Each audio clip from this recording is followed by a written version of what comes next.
And first things first, huge thanks to Chris for agreeing to do this morning. It's not an easy thing to do, but I was really delighted when Chris agreed when I spoke to him. I think it was a couple of weeks ago, Chris, wasn't it, about doing this? And just coincidentally, Chris and I were together yesterday. I was with you and your team yesterday afternoon, or yesterday morning, Chris, wasn't I? And we had a really good session on. We were talking about kind of presentation skills and how we improve presentations, and it was a pretty live session where the team were presenting back. But Chris, before we get into the conversation, are you okay just to do a bit of a kind of history, bit of your background, that kind of thing? Yeah. So I work for Action. We're a French medtech company. So we're global, and we manufacture equipment, X-ray, handheld devices, and a whole array of things for the medical, dental, and veterinary sector. So we're global, and we run the UK arm of the business. Prior to that, so I've worked for the business now for about 3.5 years. Prior to that, I worked for Henry Schein, which are a big dental distributor, and they're also global. Worked for those guys for about 8 years, and then before that, I lived in Australia for 10 years and worked in the dental industry over there, doing a product management role for where I covered Australia and New Zealand. So looking after quite similar products, but from a different manufacturer. Wow, yeah. So how did you get into dentistry, Chris? What was that? What was your route in? I fell into dentistry. I moved out to Australia in a completely different field, which is like a unified communications field, where we go into a new office block, for instance, and put in their communications infrastructure. So I did that for a number of years in the UK, moved over to Australia, did it over there for a few years, and just fancied a change. And then a job come up with a family-run dental company quite close to where I lived. So I thought, well, I'll just fancy a bit of a change. Went, made the change, got the job, worked for those for a couple of years, and then through that we'd go to the big dental shows, and I'd always see there was a company called Sirona, and they were like the big boys. They had the big stand, and they had the best products and all this. And I was like, oh, if I'm going to stay in this industry, I fancy working for these guys.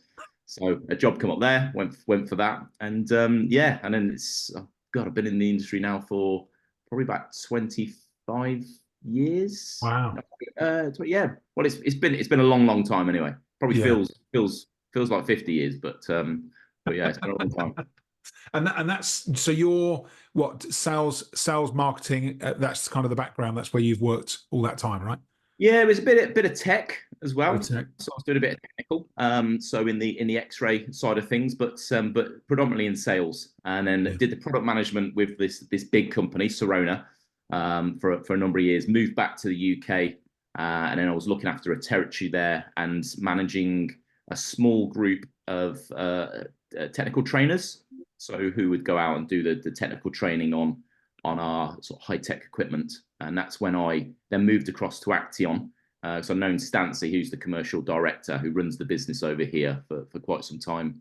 And she just, she said there's a position opening, I think it'd be a good fit. So then I moved over to Action. Right, and that's about 3 and a bit years ago, Chris. Yeah. Okay, and that's when we first met, isn't it? It is, yeah. So when we first met, I came on board, and shortly after they made the sales management role, because she'd been wearing a lot of hats over a number of years, did a great job, built the business up substantially. But then we kind of got to the point where we needed a bit of structure in place because the sales team had expanded. So we wanted to offer the sales guys, because some of the people that came into the business in the sales capacity wasn't from a sales background, so they were clinical. So they come in, they speak to a customer on a clinical basis, and they were fantastic, but you need that sales element there. And that's when we looked around, we stumbled upon Justin, thankfully, and then we engaged Justin in his services to come in, initially do a sales course for us and the team, which was fantastic. And the guys still, they still work off a load of those principles today, which really do help.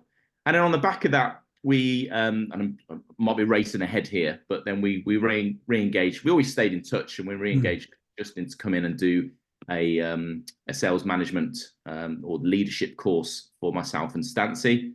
And then one of the guys I think he's on one at the moment, isn't he, Kevin? That's right. So, yeah, Kevin's on it at the moment. Yes, that's right, Chris. Yeah, yeah, yeah. It's good. So you were in a sales role. How long were you in the business in the sales role before you went to sales manager? Not that long. it wasn't that long, no. Probably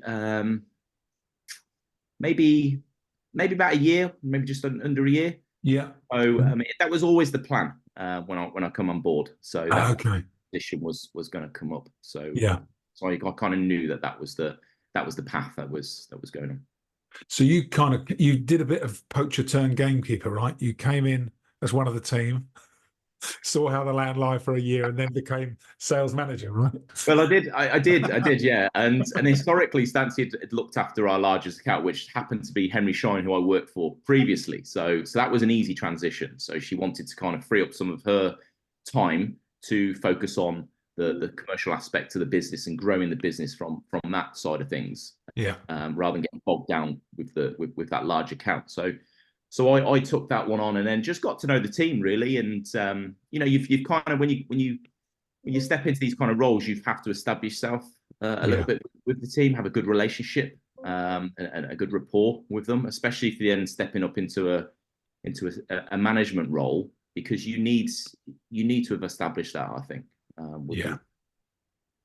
Yeah, I completely agree, Chris. And so tell us about that transition. You're moving into the leadership or management role. What were some of the things that you were focusing on early on? Focused early on I mean, I had a good feel for the personalities and the sort of the type of sales people that we had working with us. We then introduced some, like I said, some new team members not from a sales perspective. So from my perspective, I was just trying to establish the lay of the land really, and how things operated prior to me even joining the company. What if I saw any trends of or behaviors that were in place that I wanted to change, and also just putting in some sort of structure. And the structure was probably the main thing, because people were doing fantastic, but there wasn't really a firm sort of framework that we had in place. And that was one of my sort of early jobs that I wanted to give myself, was just to look at that and see how we could implement that. Yeah. And it's a bit like, you talked about the sales approach, right? Having a structure to your sales approach is really useful, because then you can start to be more intentional, more deliberate, and repeat, what works. And it's the same in leadership, isn't it? It's otherwise, if you don't have a structured approach and build a plan and then execute the plan, you can find yourself just kind of scrambling a lot, can't you? Yeah, absolutely. And when if there was already some sort of framework in place, then it would be different. You'd come in, you'd look at it, you say, is it working, and what do I need to change? But when you implement a relatively new framework in place, I think you do need a foundation there first and foremost to work on, and then you're bringing on different techniques and strategies, and you try and test them. If they work, you keep them. One thing I'm always banging on with the team about is marginal gains. Okay, so it drives them absolutely mad, but I'm a big believer in this. So we don't need to make these massive changes, So if we implement something, we don't have to kind of, if it's not working, maybe it just needs a tweak. We don't need to kind of throw it out and implement something else, because then what you're doing there is the team are being pulled from pillar to post. So I'm a big believer in just making these quite, you make some big changes, but predominantly these small tweaks, and then you monitor it, see if it works, and then go from there. So, and where have you? I know you're an avid podcast listener, Chris. Where have you picked this up from? This marginal gains principles. Where's that come from? I listen to a lot of a hell of a lot of podcasts. One of them was the marginal gains.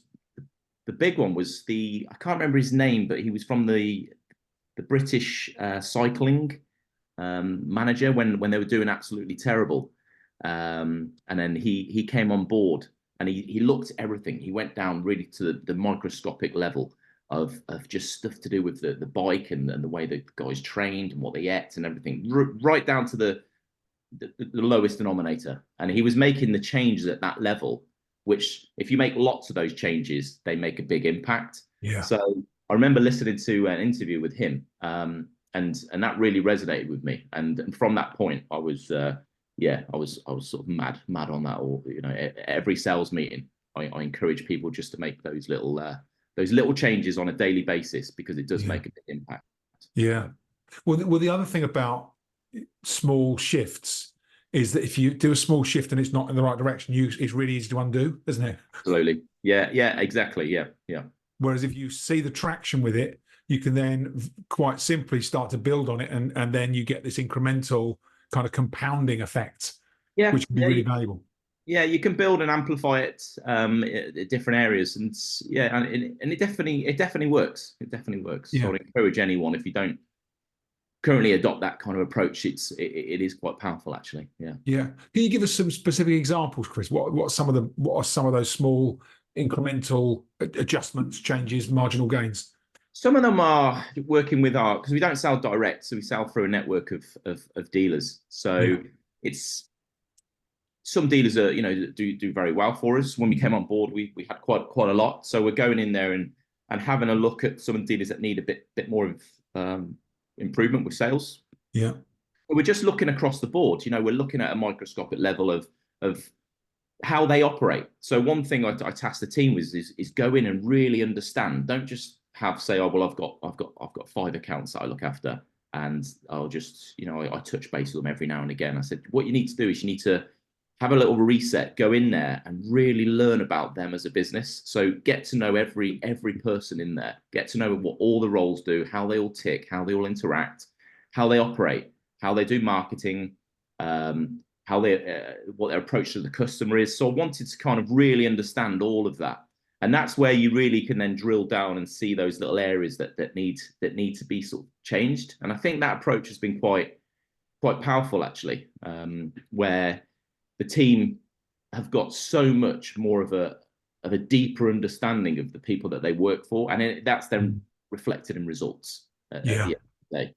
Yeah. So it's looking at that. It's looking at stuff to do like even websites. Looking at their websites, how we represent it on their website. So it's across the board. So we look at. I feel that we see little blind spots, and that gives us a bit of an advantage. And that's just because we've adopted that mentality. Yeah.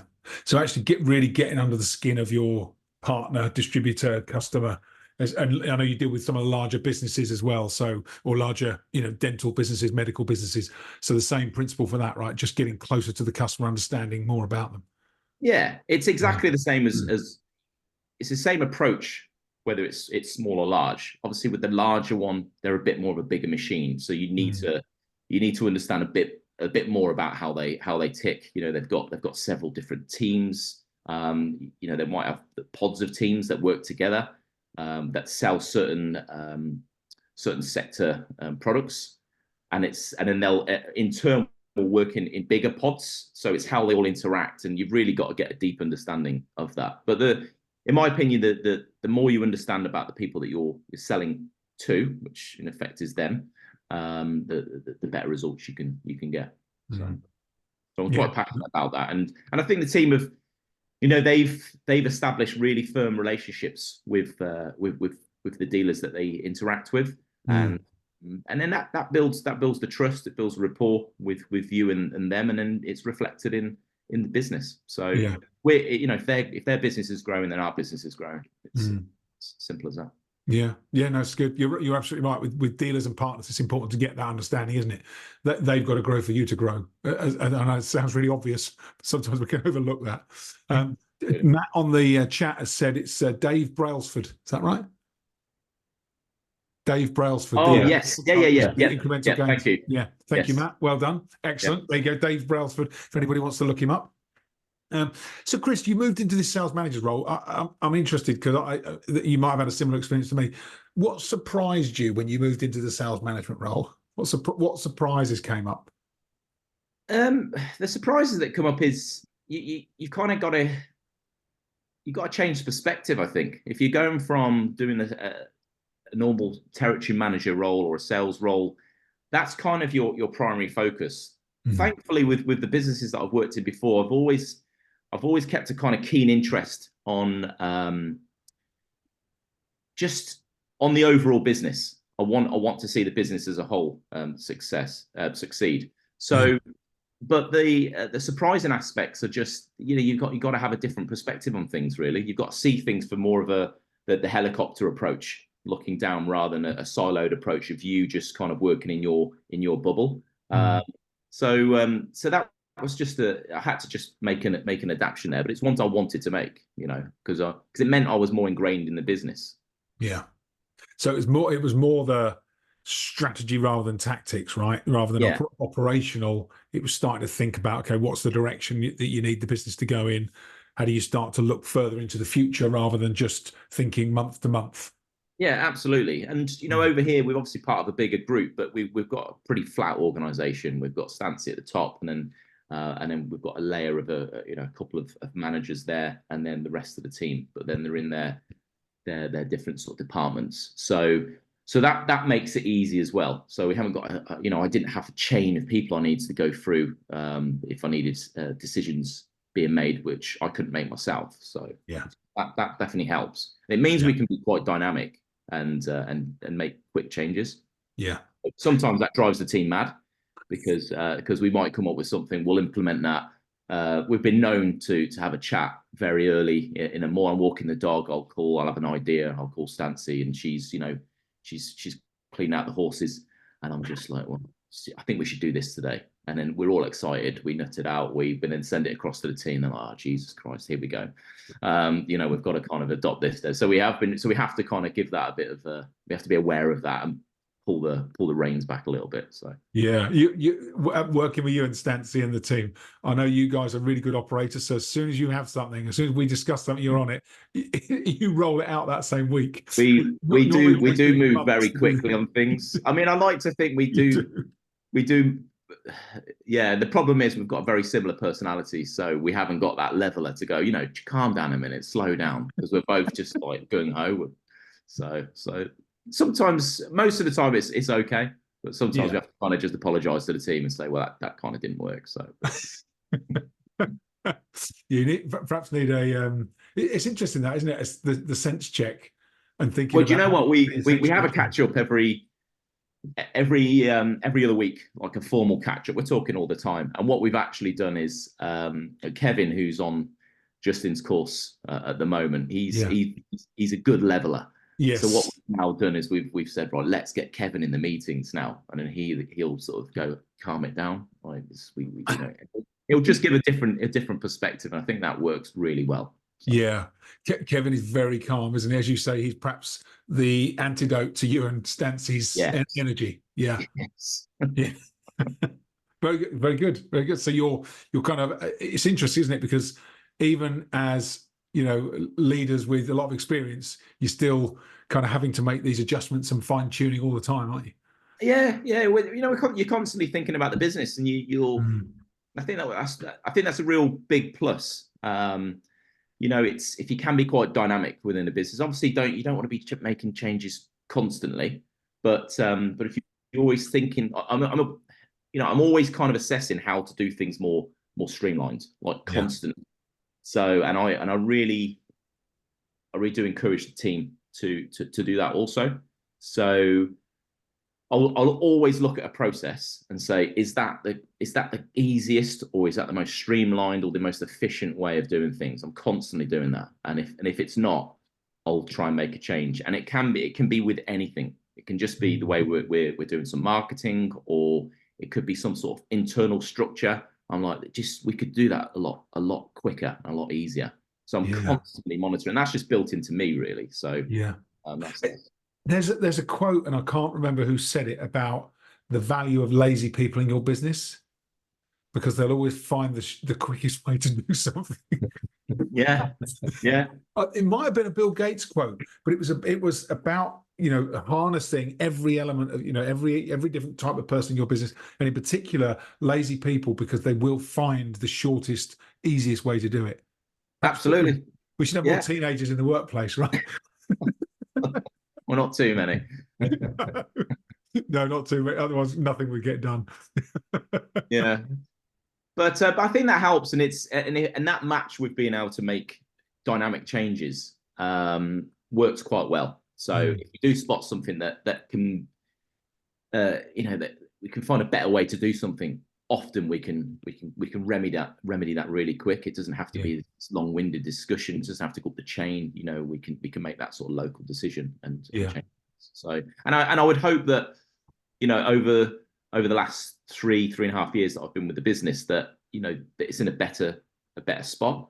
And that's also down to Stancy being, amazing leader herself. The fact that she will be open and take on those decisions as well. Support. Yeah. You talk, Chris, about the importance of having like a structured approach.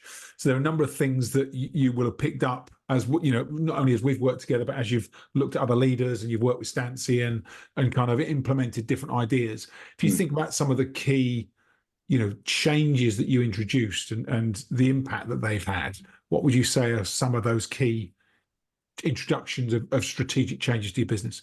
Well, to do with structure, it's just quite simple things, really. Just having regular catch-ups with the team. So I speak to them all the time, but then we have a 2-weekly call.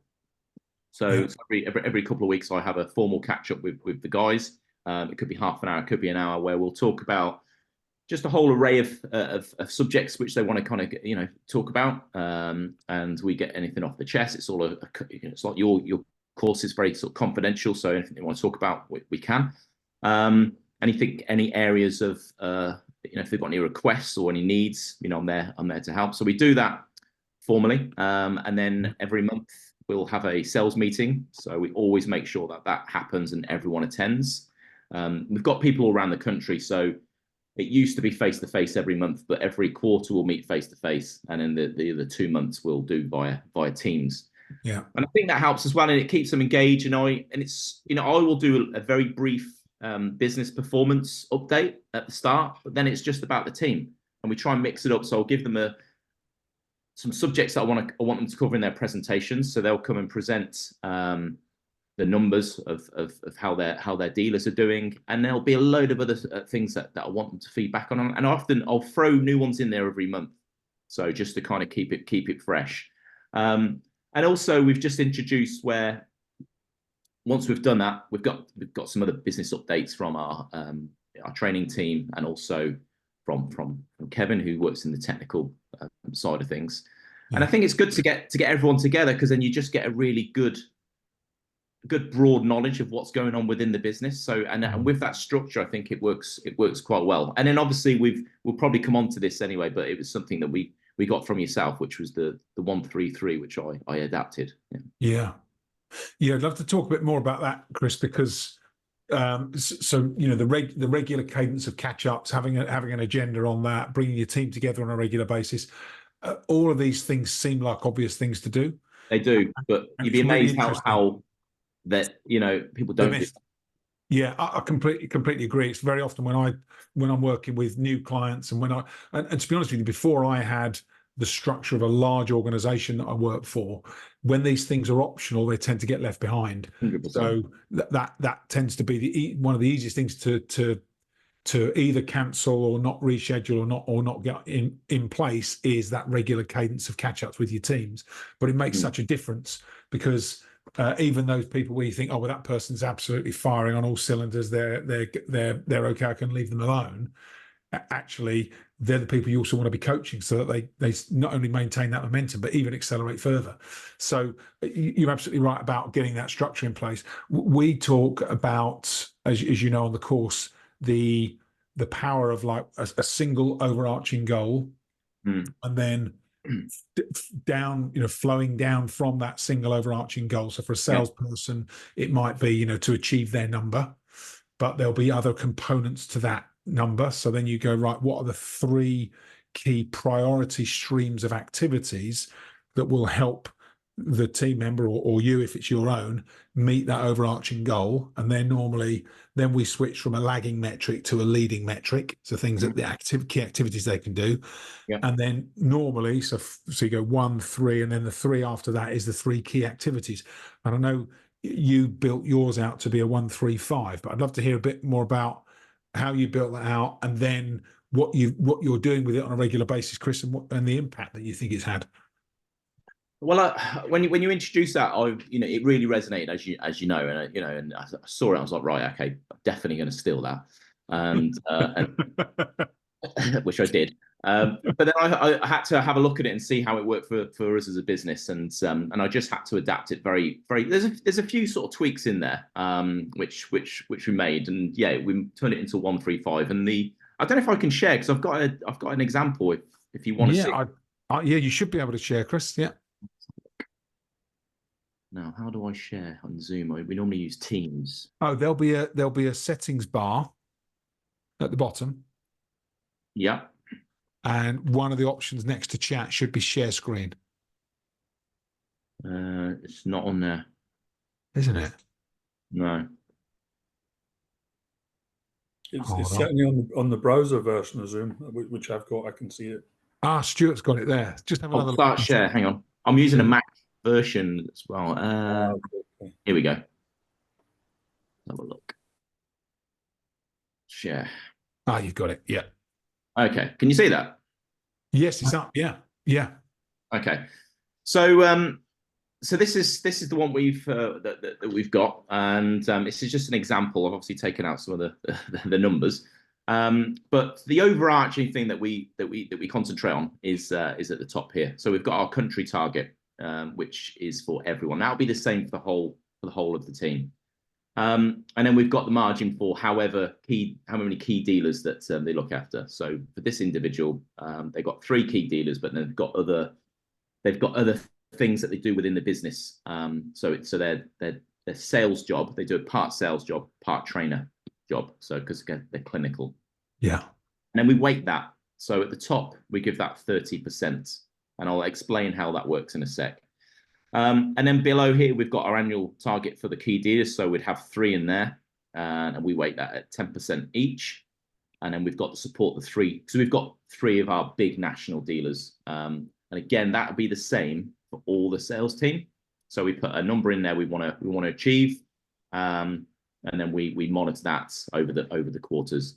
And then we drop down into so that'd be the 1, and then we've got the 3 priorities, and then within those we've got the 5 key areas. So we've got sales growth and margin, okay, which we need to achieve. So hit monthly target for key dealers, ensure dealers understand the full workflow, support, etc. Help develop and grow educational programs. So this is unique to this individual person. Yeah. So we'll adapt these to the different team members.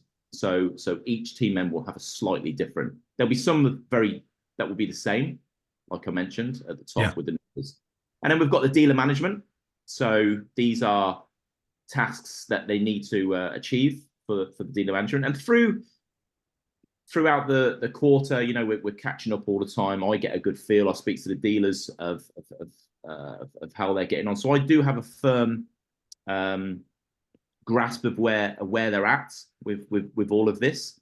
And then finally, we've got the self-management down here. So that's just doing expenses, making sure that we've got, keeping Salesforce, which is what we use, updated, respecting deadlines that we set, so the upper management set, and then having a monthly think tank on how we can, there we go, you can see their marginal gains on how we can improve the business. So I get them to incorporate that every month into their sales presentations.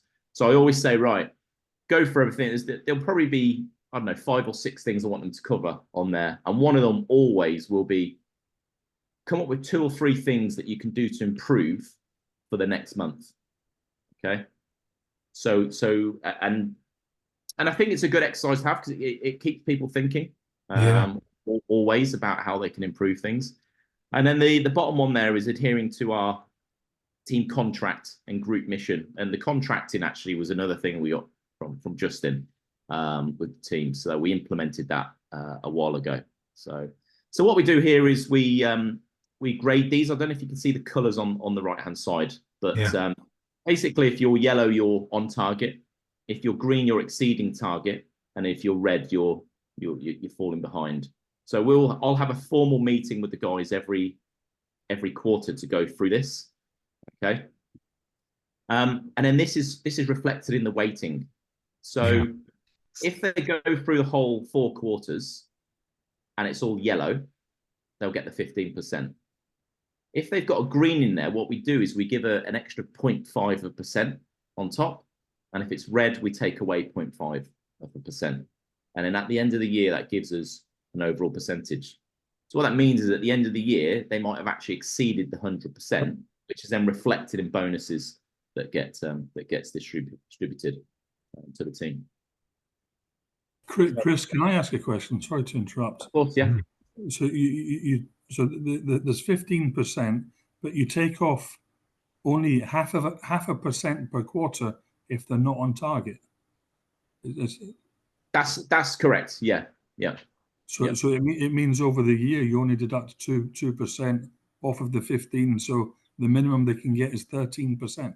Yeah, but well, so this is the thing. So if their overall percentages at the end of the year fall below, I think it's 90%, there's no bonus. Okay. So it has to be above 90% at the end of the year, but it could be quite a bit above 90%, as you can see. So if they've got greens across the board, and what we often find is, there might be some areas that they can improve. So that one of these sectors might be red.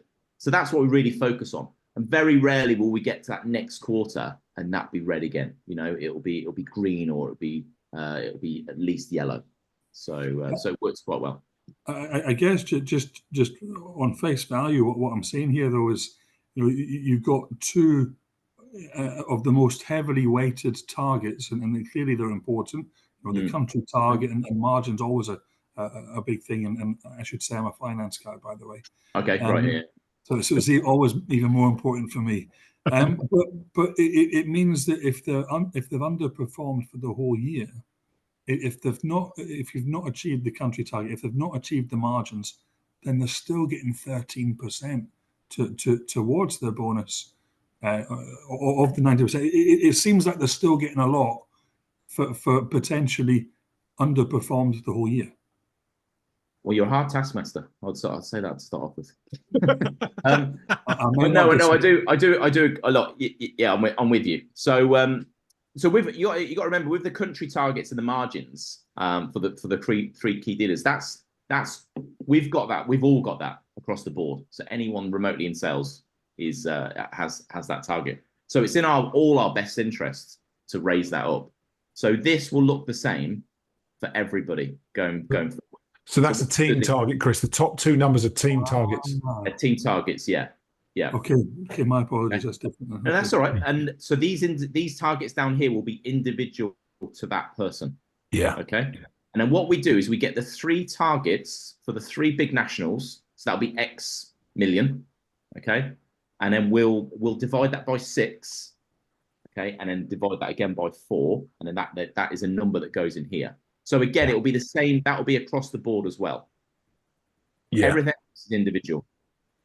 And it makes sense with the individual ones, given it's only 2%. If you lose 0.5% per quarter, if they've underperformed for the whole year, you get 0. Yeah, exactly. And that makes more sense now. Sorry, thank you. No, that's all right. Yeah, no, so good sense check question, Stuart. Thank you. Yeah, 100%. Yeah, very good. The good thing is, there's a lot of work. I could have changed it by 11 and then rolled it out. So, based on your feedback, I've changed.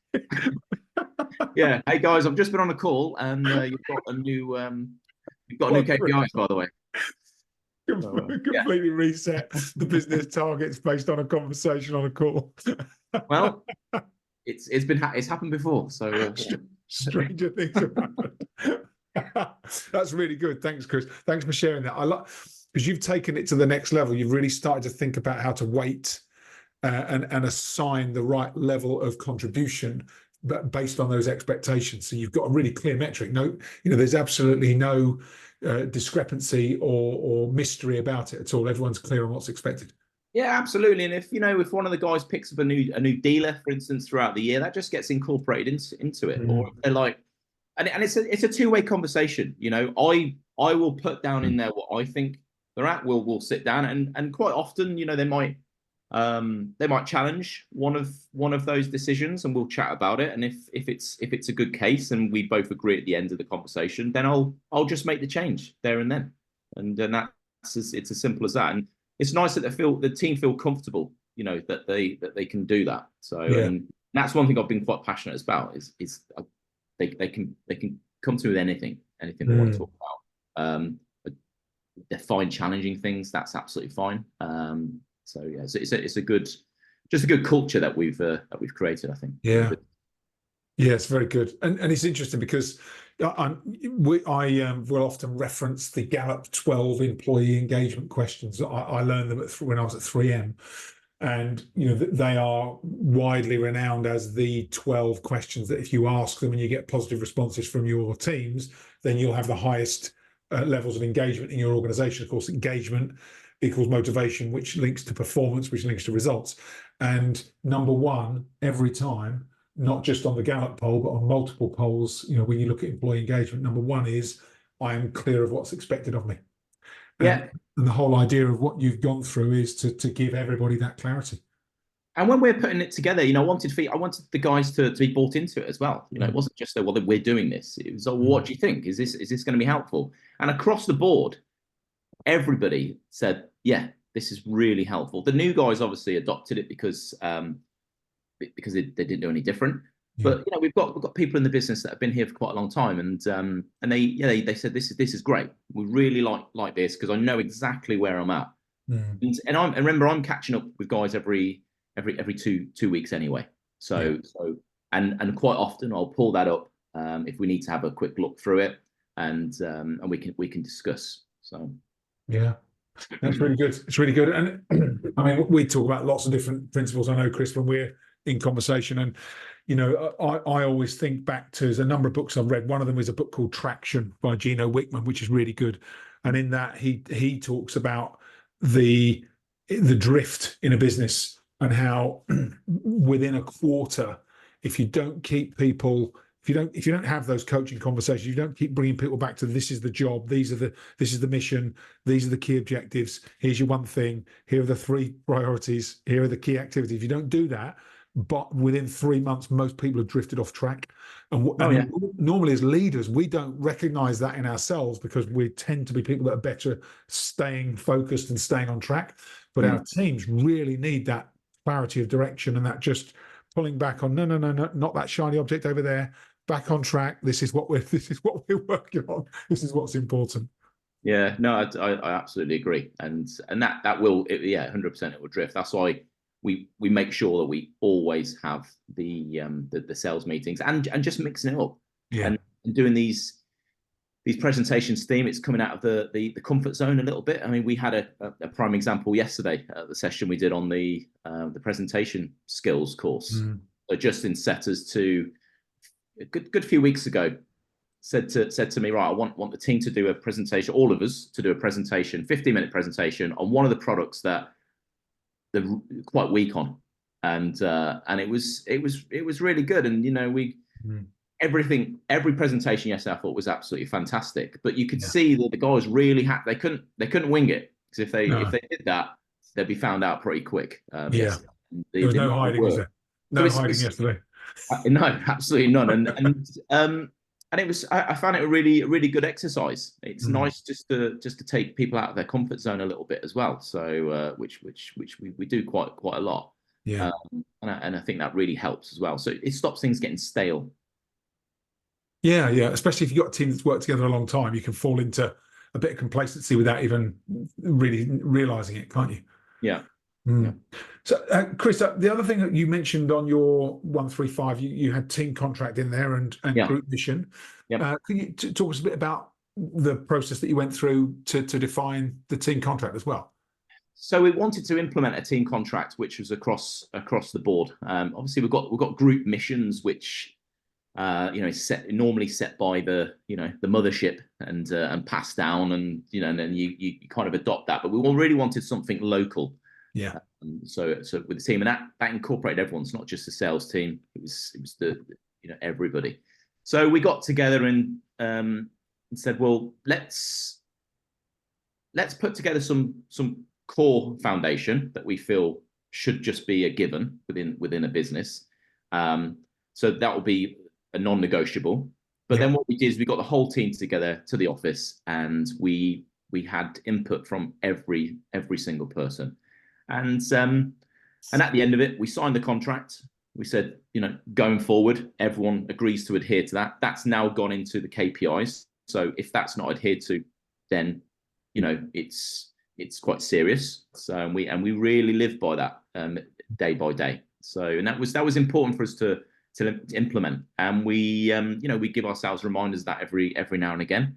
Like any business, it doesn't always run smoothly. You sometimes get a bit of friction internally, which need to be addressed. And often it's associated with a drift from that core team contract that we've had. So it's just bringing that back in and making it the forefront of the team's minds. And I think that's worked quite well, actually. So I've got hold on, where is it? I've got, Chris, a copy of your team contract. Thought you might. So this is the one that Stancy sent through to our group when you were working on it. So I will talk to people about just we don't work in a kindergarten, by the way, guys. It's although you would certainly think we did. You'd all been to nursery that morning. But it was a really nice, I thought the way that you did this was a really nice way of getting people to sign up to it, which is, you put it on the wall. Everyone had a handprint next to, one of the key elements of the contract that they thought was most personal to them. And you can see some of the key words that you've pulled out. So honesty, happy, caring for people. It looks like someone used a foot there rather than a hand. Is that right? Yeah. For team spirit, professional, acting professionally, being positive, being motivated, talking about work, family, valued, dependability, communicate effectively, being respectful. So some really, really powerful wording on there that hopefully, the team also went through a bit of an experience as they signed up to that.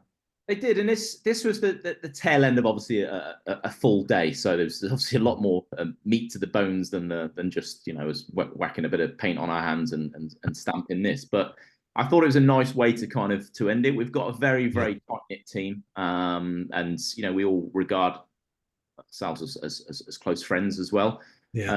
So there's a lot more depth that went into putting this together. But we said, well, let's just pick some key things, like Justin said, put them on here. We'll have a fun way of signing this contract with each other.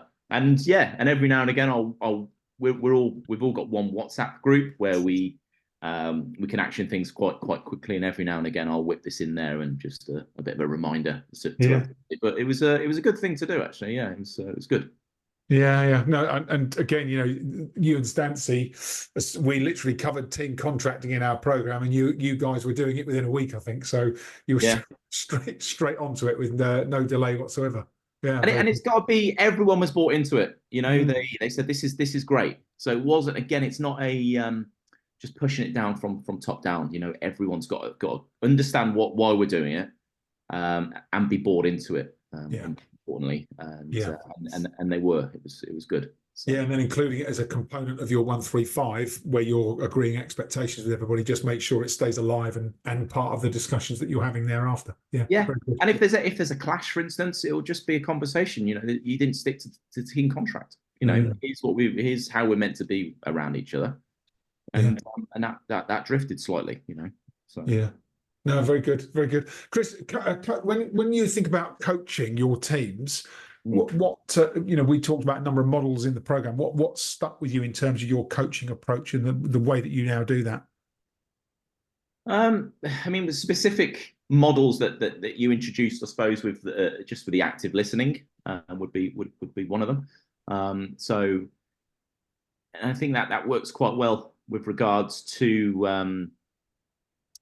Just when I'm with the team, really taking on board what they've got to say, processing it, and then making any changes. And I think that's a key one. So it's not all one way. The teamwork I tried to make it, and this, I don't know whether this could be the laziness thing, but about trying to find the path of least resistance. But Yeah.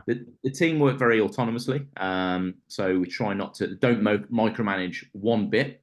If a steering direction needs to take place, it will happen. But I do encourage if the team, if they want to come to me for anything, then have a solution already thought out, or a suggestion of how they want to solve whatever problem that they've come to me with. And I think that's actually quite powerful, rather than saying, well, I need this help. I need help with this. One of the dealers has come to me and asked me some special pricing on a package, for instance. What I'll say to them is, well, you go away, you put together what you think that you'd like to offer them, but don't just stick anything together.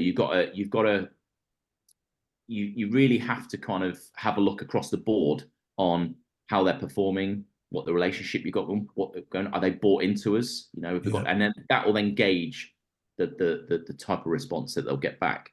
One of the other powerful, and we still talk about today as well, is the bank account. Yes.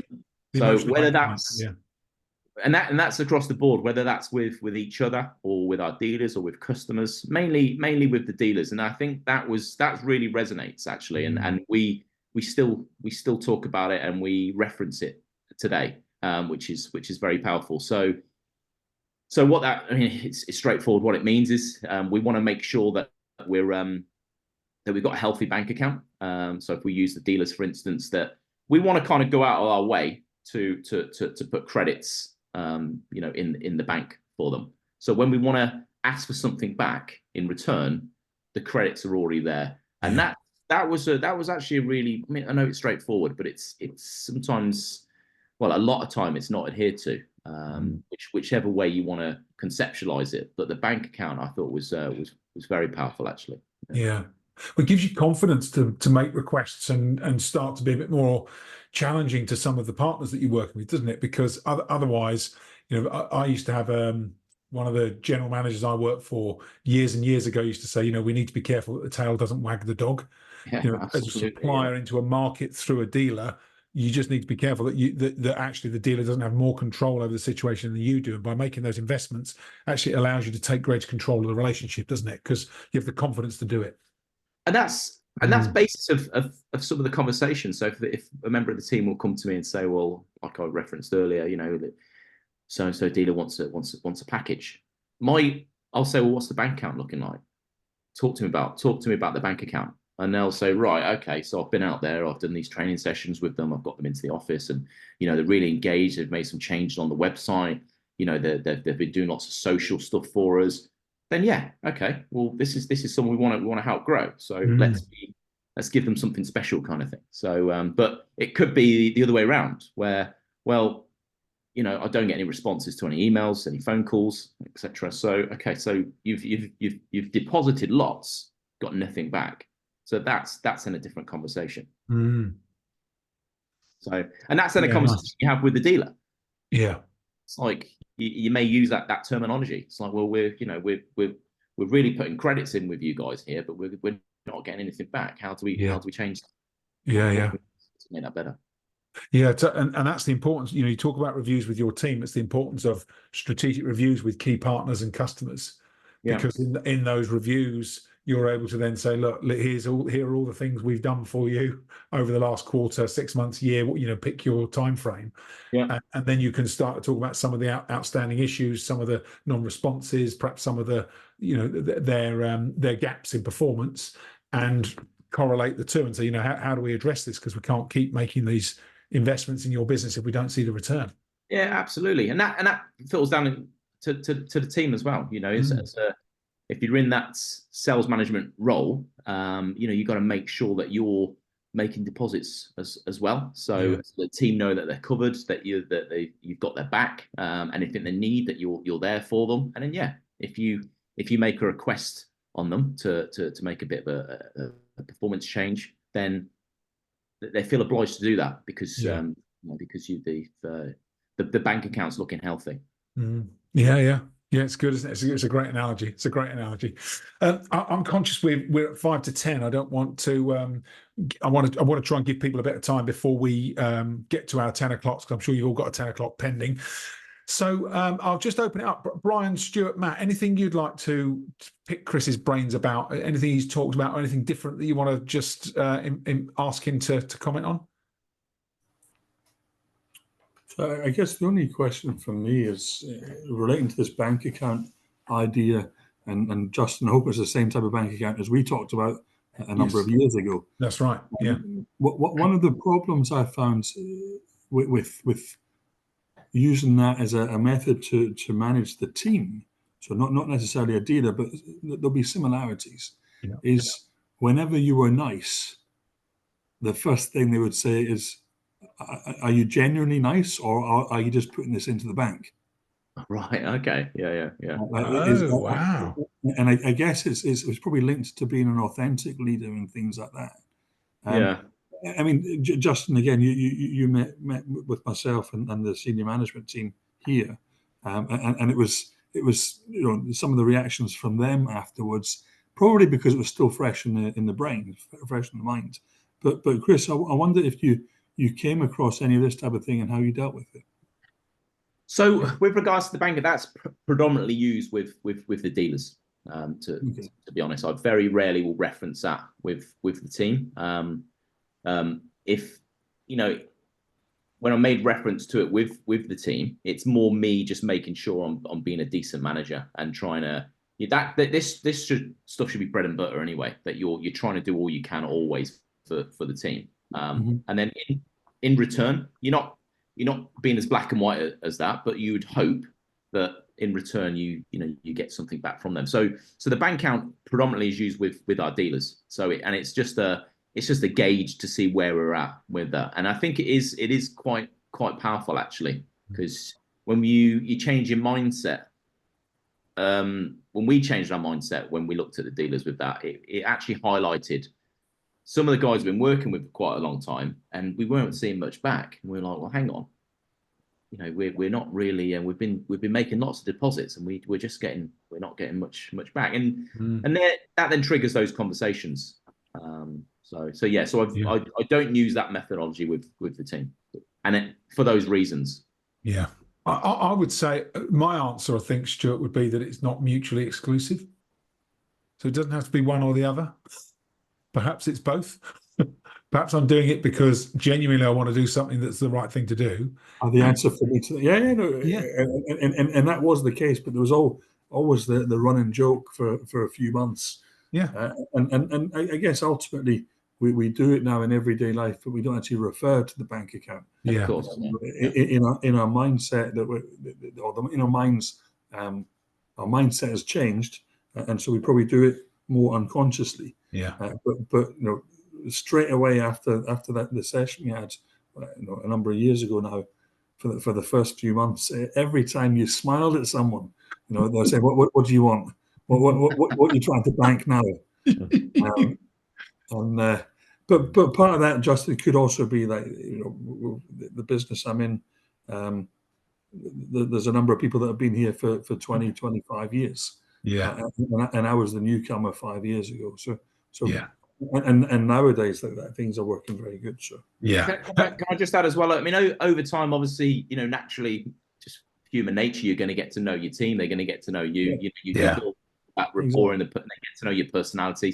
So that kind of, I suppose that crude reference of a bank account when we're talking to your team just falls away. It doesn't matter, because the team should know you and you should know the team. So, and they should see the authenticity there. Yeah, agreed. But good discussion, because sometimes you will very often we'll meet people who are highly skeptical of these things, and so actually having a way to navigate it is also important. I would also say that links back to your contracting conversation with them about what's the commitment we make to each other? How do we make sure that our conversations are positive and constructive for us, the business, and our relationships? So it's not I think it is a bit of art and science, isn't it? There's no kind of, sometimes there's no clear lines of delineation. There's these overlapping boundaries that we have to deal with, but that's part of leadership, right? It's not always as cut and dried as we'd like it to be. Chris, I'm going to say a huge thanks to you for joining me this morning. It's gone really quickly this last hour. Huge thanks, Brian and Matt, for joining us and listening in as well. I hope you found it useful and that you've had some key insights that you can take away yourselves as well. And Chris, wish you every future success with the team, and I know I'm sure we'll be working together again in the future as well. Yeah, no problem. Thanks, guys. Thanks, everyone. Cheers. Bye now. Have a great day. Thanks, everyone. Thanks, Justin. Thanks. Bye. Bye. Bye now. Have a good weekend. Yeah. Cheers. You too. Bye.